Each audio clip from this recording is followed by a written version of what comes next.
Welcome everybody to the Motivate Podcast Show. I'm your host, Rich Wall Street Williams, and on the Motivate Podcast Show, we always say less, but we definitely believe for more. I am telling you that this vision, this journey that we've been on as it relates to vision is really strong, and it's really important.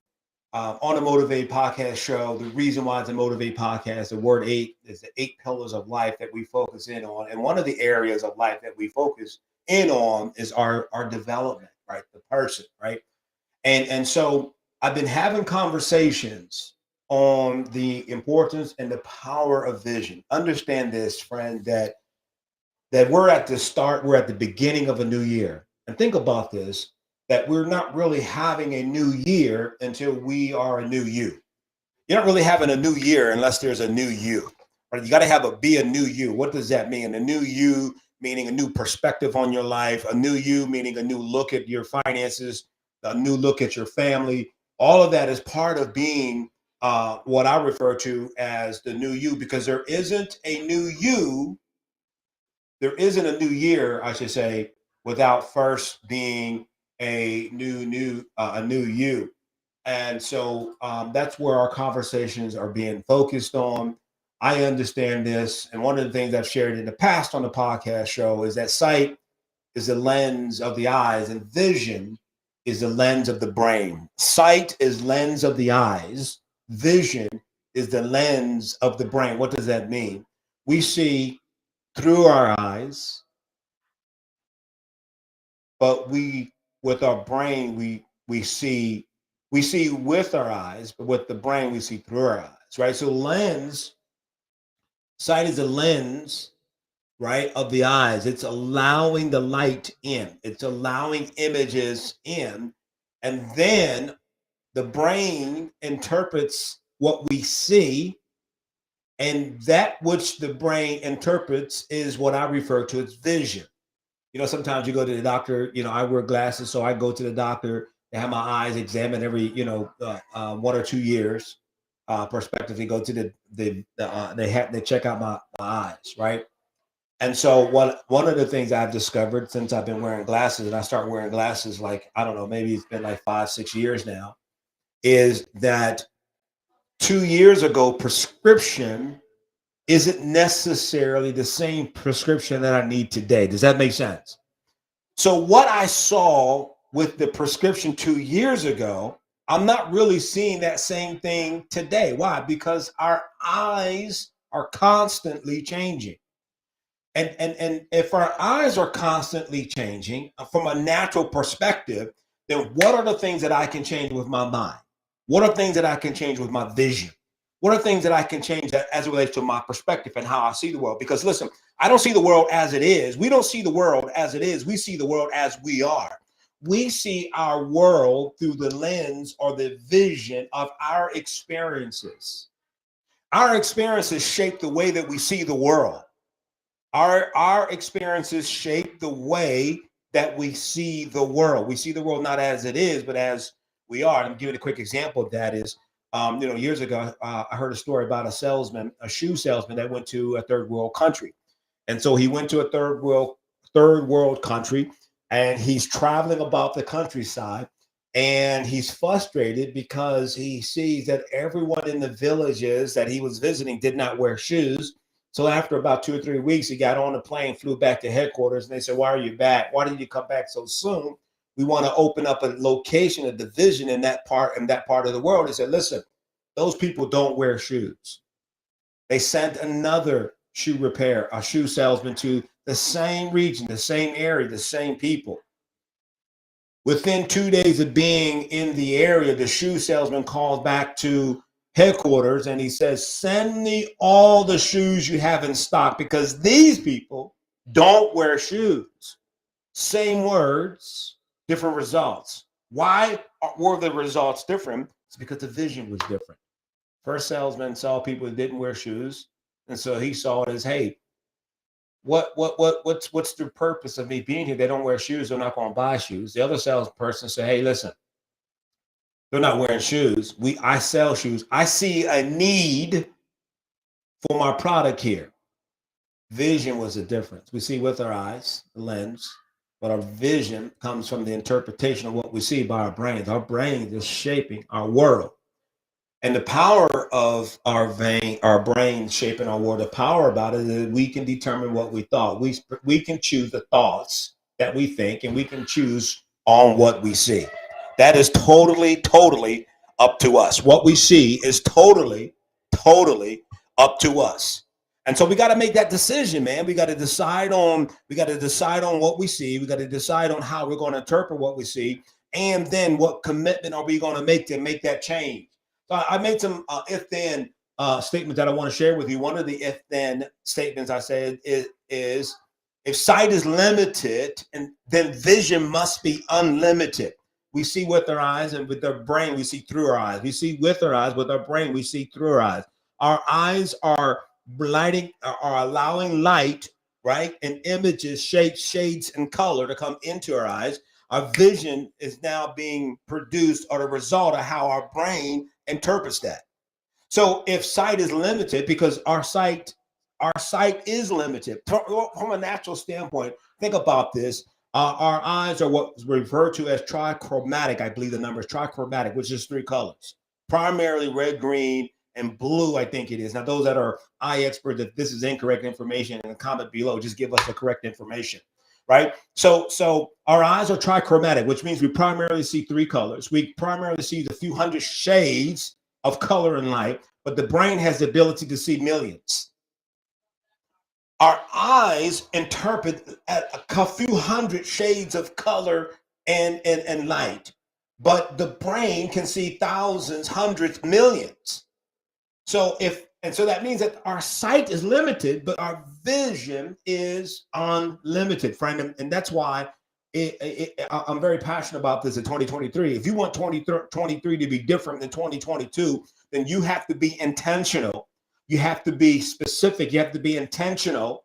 And you have to be purposed about what you're going to see this year.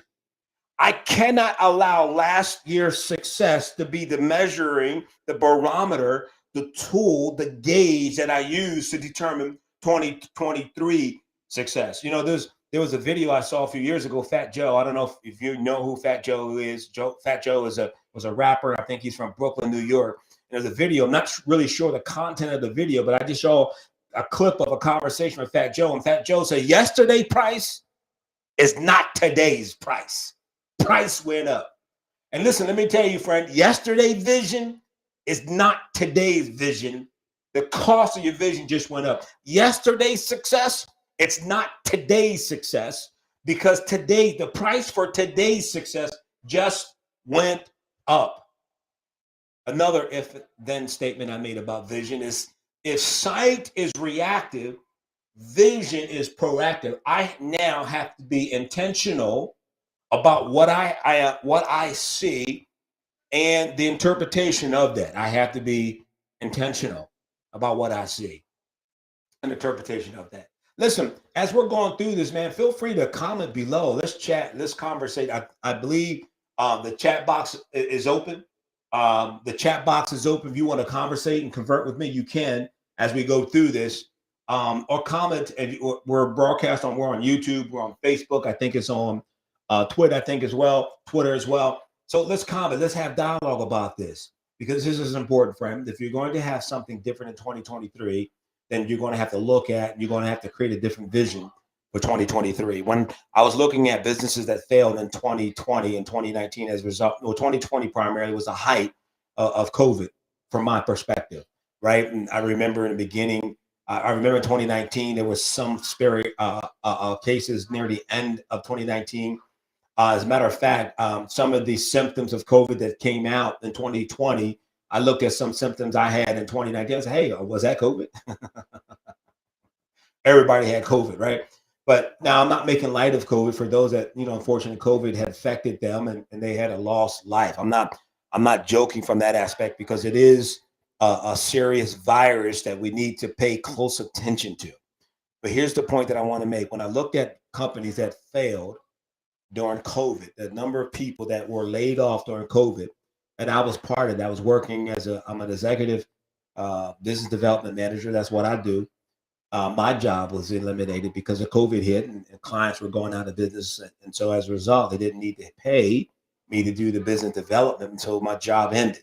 Right, so I was affected by COVID. Slight. Let me just say this, and I'm gonna jump off that just for a little bit. Shout out to Pastor Mike and Dr. Didi. Pastor Mike and Dr. Didi, they are the pastors of Spirit of Faith Christian Center in the DC metro area. If you're in the DC metro, if you're within a 300-mile radius of the DC metro area, you need to come check out Spirit of Faith Christian Center. Just go ahead and Google SOFCC TV, and you'll see all of this stuff. Pastor Mike started sharing with the partners, with us, church members, in 2018 or 2017 to start saving your money. He said that, and he started preparing us. He told us to save, start saving, reduce spending. He said, because economically, there's something coming to the country that's going to economically affect it. He started saying that a year or two before COVID. And I'm only saying that is because, number one, it was good for me to hear that. And I applied a vision to it, and I started acting accordingly so that when my job ended, this is where I'm going, in 2020, I already had money saved, that it wasn't an impact in my family, and I didn't miss a beat. We didn't miss a beat because we heard the instructions and we followed and we acted on it, and we began to see something that wasn't present. Vision allows you to see a time, to see a day before it exists, and then act accordingly. When you have vision, friend, I'm telling you, you're going to make different decisions, right? And so businesses that didn't succeed, this is where I was going, where I left off at, businesses that didn't succeed in 2020, one of the primary reasons that they didn't succeed is because they weren't financially prepared for that. I was watching a video, and the guy was talking about marriage. What's his name? Oh my goodness. I can't remember his name. When I think of it, I'll drop it in a comment. And it was really good information about marriage. And one of the things that he shared is, he said most marriages don't expect to crash. That's why when they do, it's devastation. They can't return from it. And he compared it to the autopilot function of an airplane. He's a pilot, so he was relating marriage success to, sometimes in our marriage, we put ourselves on autopilot, right? And so we take our hands off of the steering wheel of our relationship, and we rely on some automatic things that go on in our relationship. What's some automatic things? Well, we get up, we have breakfast at 7 o'clock. We send the kids to school at 7:30. I'm just using that as whatever things are automatic. So we don't then start to investigate into maintaining that healthy relationship. We put it on autopilot. And then when things come up, because we were on autopilot, we didn't anticipate a crash. And when a crash happens, it's devastation. He was encouraging marriage couples to take their relationship off of autopilot. What does that have to do with vision? You have to take your life success off of autopilot. Like Fat Joe told us yesterday, price is not today's price. Price went up. Yesterday's success, friend, isn't today's success. The price for success just went up. Yesterday success in your relationship is not today's success in your relationship because the price went up. Marriage can be easy, but it takes work. Vision. If sight is reactive, vision has to be proactive. I have to be proactive. I have to anticipate. There's going to be some tough times. There's going to be some challenging times.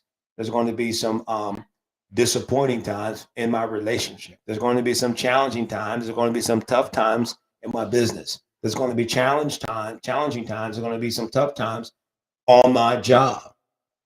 The key is, how do I prepare for those tough times, those challenging times? Because there's going to be high water, low water, no water at all. How do I respond? And your vision has everything to do with that. Another if-then statement that I made as it relates to this topic of vision. The sight is the lens of the eyes, and vision is the lens of the brain, right? So vision then will be a voice that invites you into your future life. When you have vision, friend, vision is that voice that invites you to your future life. And if you can't hear the voice of your future life and you can't see what it looks like in your future life, friend, that I'm telling you right now, as a friend, a voice on a radio, a voice on a podcast, right? The voice is that your life right now is on autopilot. My question to you is why? Why is your life on autopilot? When I say good morning to people and people ask me, how are you doing? Primarily my response is I'm either doing excellent or I'm going to say phenomenal. People are blown away by the phenomenal. Wow. What makes your day so phenomenal? Hey, listen, I woke up today and I'm above ground. Any day that I wake up in the morning, I'm above ground. To me, it's a great day. And you need to see your life like that. You need to see that your life has value. You need to see that your life has purpose. You need to see that you are impacting and you're making a difference in your family. Your kids are depending on you. And you, my friend, are making a difference. But Rich, you don't understand. My kids don't listen to a word that I have to say. That's cool. That doesn't mean the message has changed. That doesn't mean you can't love them. That doesn't mean you can't prepare for them. That doesn't mean you can't pray for them. It doesn't matter. See, I do what I do not because the response that people make to me, I do what I do because I need to do what I do, and I love to do what I do, and I'm on assignment to do what I do. I am on an assignment to do what I do, but understand this, friend, when we have the proper perspective or vision, that vision will be a voice that will invite you into your future life. Years ago, my family and I, my wife and I, we were having some challenging times. And financially, my son was small. He was maybe 2 years old or so at the time. He's 31 now. So look, that was 29 years ago. I know. Thank you so much. I don't look like I'm how old am I now? I gotta think. Oh, I'm 56. Do the math, man. Do the math. I was born in 1965. So born in 1965. How I'll be 57 this year, right? I don't even know. I don't feel it. I mean, you're looking and say, man, this guy looks good. I thought you were in your 30s. Thank you so much. You're so kind. Flattery will get you everywhere in life. I'm just having fun, but I am 57. But 2 years, 30 some years, 31 years ago, my son was about 2 years old, about 30 years ago. My wife and I having some tough times, challenging time financially in our relationship, right? And that's one of the top three reasons for divorce is financial challenges. Is one of the top three reasons for divorce is money talks, communication, money talks, and infidelity in a relationship. Those are at the top. So that was a money situation for us, and it could have ended us. But at the time, we had a vision for our relationship. We had people in our lives that will help encourage us as it relates to our relationship. And I unashamedly would say this, that we had God in our relationship, right? God was at the center of our relationship. The Lord Jesus Christ. When I say God, I want to make it straight. I want to make it straight. It was the Lord Jesus Christ at the center of our relationship. And we were able to navigate that tough times and challenging time financially. But here's the story. My son said to us during that time, Dad, I hate oatmeal, because at that time we couldn't financially, basically what we could afford was tuna noodle casserole and flavored oatmeal. That was primarily our breakfast, lunch, and dinner meals during that time period. And my son had flavored oatmeal so much for dinner that he said, Dad, I hate oatmeal. What kid doesn't like blueberry flavored, banana flavored, strawberry flavored, orange flavored, maple, maple brown sugar, apple flavored oatmeal? He said, I'm sick of it. At 2 or 3 years old, he said, Dad, I hate oatmeal. Man, it was devastation to me because I realized financially where I was. But friend, one night, somewhere around 10:15 p.m. on a Tuesday night, and I remember 10:15 and I remember Tuesday because it was so vivid of an experience. My wife and I are sitting in the kitchen. At the time, we lived at 1250 Edison Street in York, Pennsylvania. So we're sitting in the kitchen. We had a dining room table that's against the wall on our left. We had 3 chairs around the dining room table because on the fourth side of the table was against the wall. This is a vivid picture, an image that's in my mind. That's why I'm unfolding this for you. And I'm sitting at the head of the table. My wife is on the side, and we're talking about where we were in our relationship and where we were as relates financially. And during that conversation, I'm telling you, like I know that I know that I know, I heard the voice of wealth call me. Now, some of you are going to hear this. You can say, this dude is tripping. He's smoking. He's high on coke, crack. He's high on weed, coke, crack, whatever. Hey, man, call it whatever you want. Judge it however you want to judge it. I live a judgment-free life. I had learned long ago that I'm going to divorce myself from the opinions of other people. You got to divorce yourself from the opinion of other people. And I said, I don't care. I don't care what people think about that. I said, I heard the voice of wealth call me, man. And that voice of wealth, I mean, I remember the hairs on the back of my neck stood up. I said, wow. I said, baby, did you hear that? She said, no, what? But she saw my posture change. I sat up in the chair and I looked around like, oh my goodness. And she got concerned. She said, what's going on? I said, I just heard the voice of wealth called me. She said, what did it say? I said, I don't know, but I recognized it was the voice of wealth. I'm unashamed about that story because that was part of the road of recovery to repairing the financial lack of my relationship. I created a vision for our life. And I said, baby, we'll never have these days again. I will never allow money to be my God.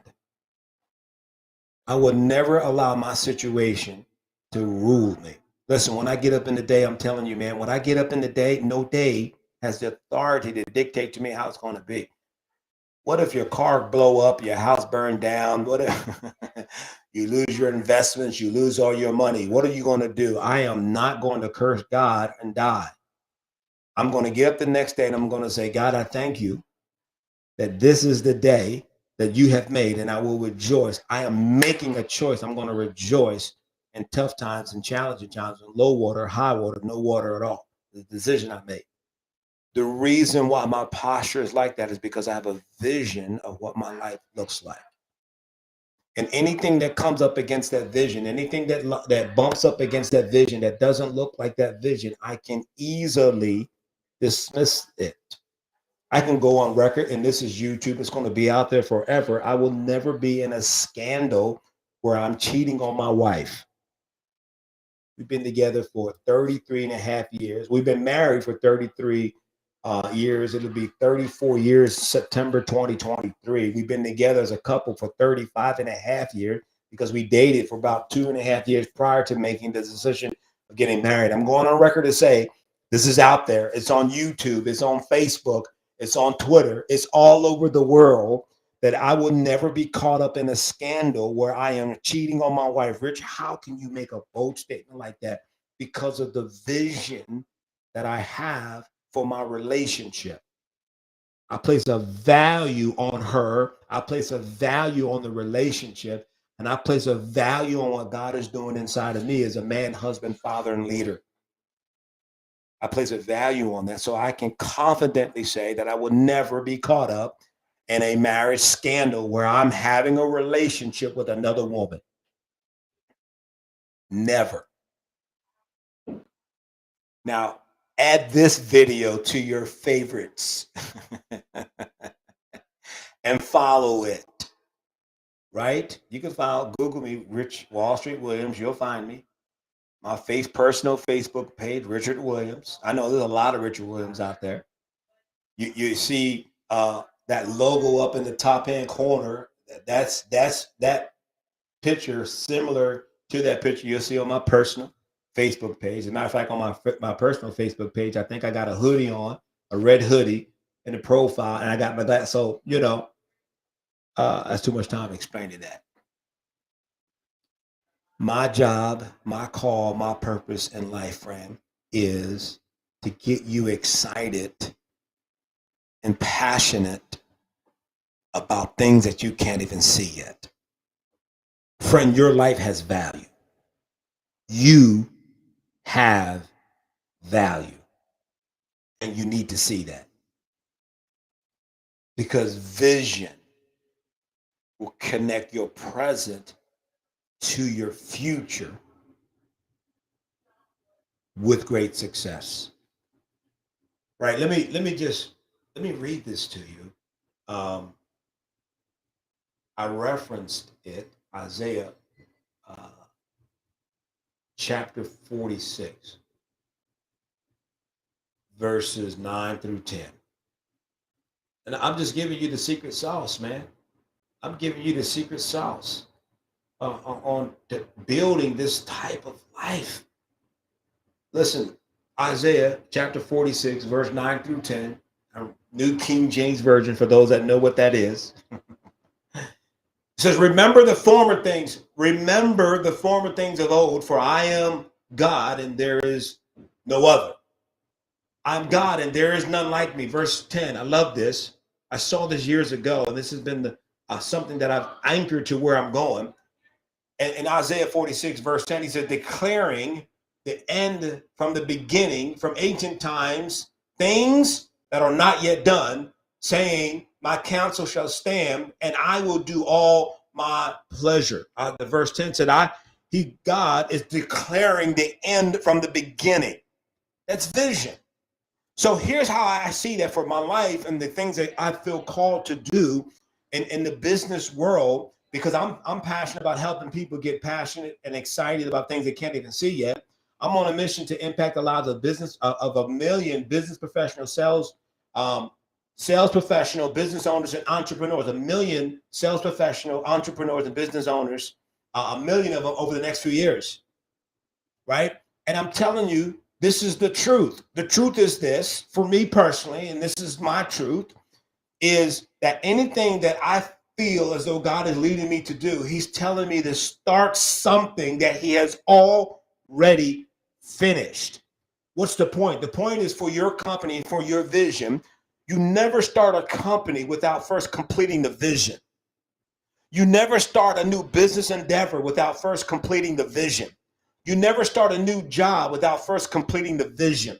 You never move to a new city, a new state, a new town, a new location without first completing the vision. What do you mean by completing the vision? I apologize if it sounds like I'm fussing. I'm not. I'm passionate about this.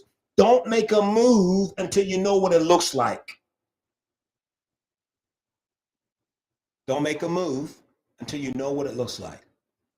In other words, go to the end of that decision. Go to the end of that move. What does it look like? What are the people, the town, the places? What type of opportunities? What type of money, income? Where will your children go to school? Have you thought about it? Have you planned it out yet? Did you take some time to look at the impact of your decision? Never start a company until you can finish your vision for the company. Never start a company until you have the mission statement, vision, goals written out. If you're starting a business, what is your UVP? What is your unique value proposition for your business? Who are your customers? Why in the heck would anyone pick up the phone and call you? That's what I'm talking about when I say finish your vision. A lot of times people go into business, they start a business, start a company. They haven't thought about the work that's involved. Who are your company? Who are your customers? How will you prospect? What's your message, prospecting message sound like? When I sold real estate, it was real easy for me when I sold real estate. And that was to just convey to people, listen, my vision, my goal, I'm not working, my message, my plan, my marketing plan isn't for everybody. I can say that up front. I wasn't a realtor that could work with anybody because of how I visioned my business running. Not everyone wanted to fit into that. See, I've learned it's easier to fit people into a process and then to create a process for every person that I met. Did you hear that? Did you catch that? It's easy from a business perspective to have a business model, right? And fit customers into that business model than to create a process, a model for everyone that you meet. I prospect in my lifetime to thousands and thousands of people. There was a day and time in prospecting and reaching out, looking for new business. I would spend 2 or 3 hours a day on the phone calling people, calling people, calling people, calling people. man, making 100 or 200 phone calls a day alone, right? Looking for people that wanted to buy my product. What I found was that I determined what my product was first. I determined who my customers were first, and then I only look for prospect to the people that I felt as though would fit into that uh, that model, that funnel, whatever you want to call it. But there's not going to be a new year with different experience from the old you. It's not going to happen. If 2023 is going to be a different year for you, then understand this, friend, that you need to become and see something different in 2023 than you saw or became in 2022. I'll leave you with this today.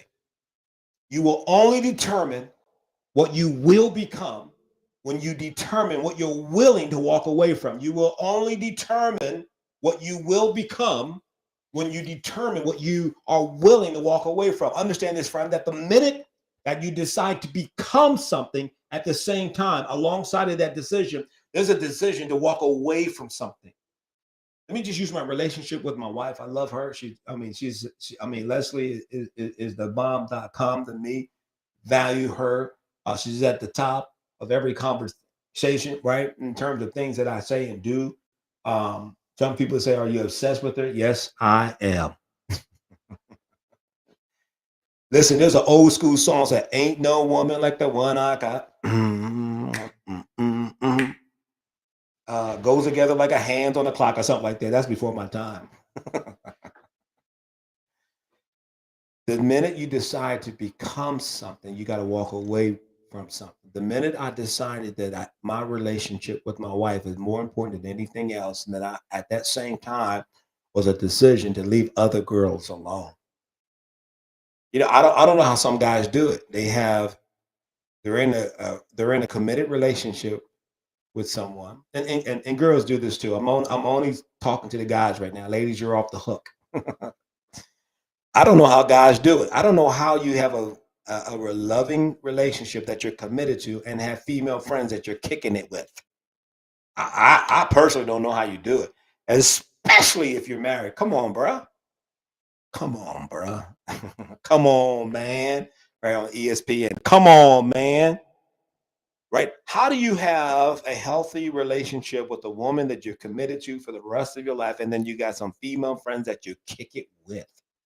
Listen, man, when I decided I was going to be with Leslie Williams, I cut off all other relationship. I had one female friend that I had that we kicked it with. And when I say kick it with, I think you know what I'm talking about when I say kick it with. Right? There was one female that I kicked it with that she called me and said, "Hey, I want to come past and see you." Now that I, I don't know if I was engaged. No, we weren't married because yeah, we were engaged. We weren't married because when we got married, um, we had a house. And at that time, I was living in an apartment. And no, we didn't shack.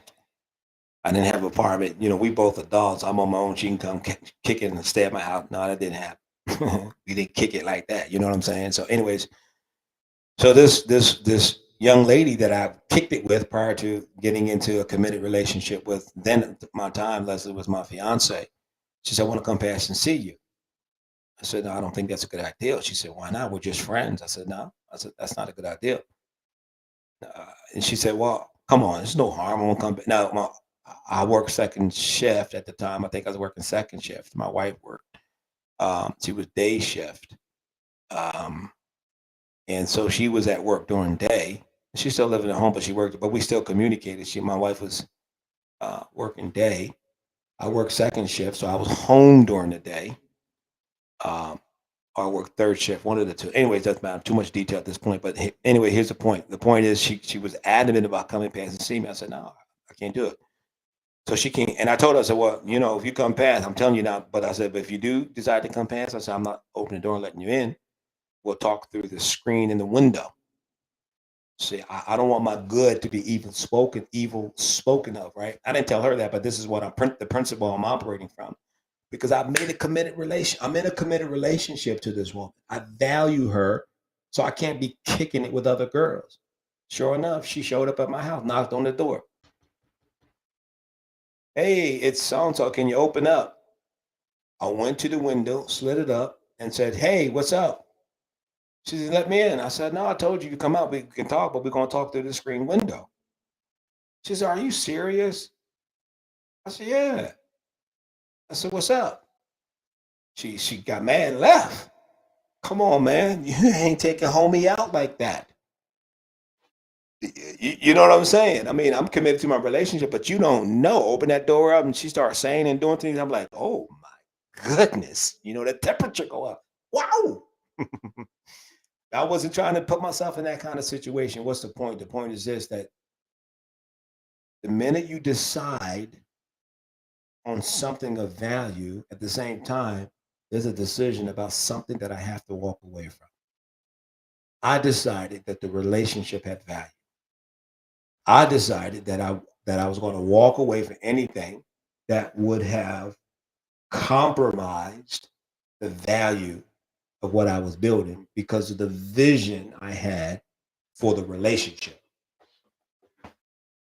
Because of the vision that I had for the relationship. And that's what I'm talking about today. I'm talking about you have to see a day that's different and better than the days that you've seen in the past. So 2023 starts with a new you. When it's a new you, it's going to be a new year. Because if not, like Jesus said in Mark 2:22, you put old wine and new wine. You don't put new wine in old wine skin.